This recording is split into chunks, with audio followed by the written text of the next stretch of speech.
These are Mike's girlfriend's extra-large underwear. In Mike's eyes, his girlfriend is a stunning slender beauty. Turns out Mike had been put under a spell by some mystical figure. Any woman with a kind heart appears gorgeous to him. What everyone else sees as an obese woman, he sees as a sexy bombshell. Mike himself has no clue. When the two go on a date and buy a huge cup of bubble tea, Mike looks away for just a second, and the entire drink is gone. Their boat date is especially memorable. His supposedly petite girlfriend actually launches Mike into the air with her weight. When she dives into the water, she hits like a depth charge. At dinner, the chair can't even support his girlfriend's weight. Mike furiously confronts the restaurant owner, complaining about the terrible quality of the furniture. Under Mike's attentive care, their relationship quickly heats up, and soon it's time to meet the parents. Surprisingly, Jenny's father turns out to be Mike's boss. The shrewd boss sees right through everything, and tells Mike to drop the act, because he knows exactly how much his daughter weighs. He hasn't been able to pick her up since she was 2 years old. Obviously Mike must be after his father-in-law's fortune, which is why he's pursuing Jenny. Mike responds with dead seriousness, refuting the accusation. His sincerity finally wins over the boss and future father-in-law. The very next day, he's appointed vice president of the company. Mike excitedly tells all his friends and family that he's throwing a wedding for Jenny next month.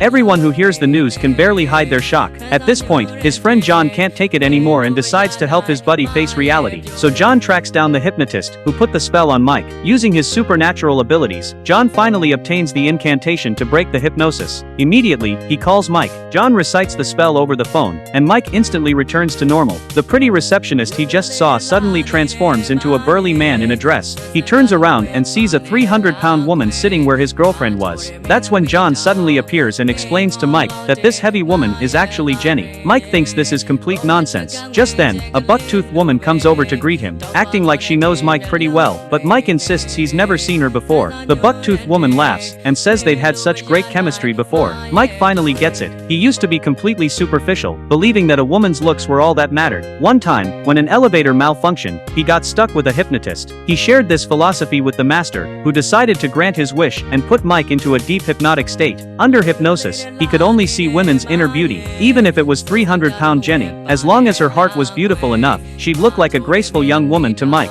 Now Mike finally understands everything, but seeing reality clearly only confuses him more. He doesn't know how to face Jenny. Left with no choice, he decides to avoid her. No matter how much Jenny pleads, he refuses to see her.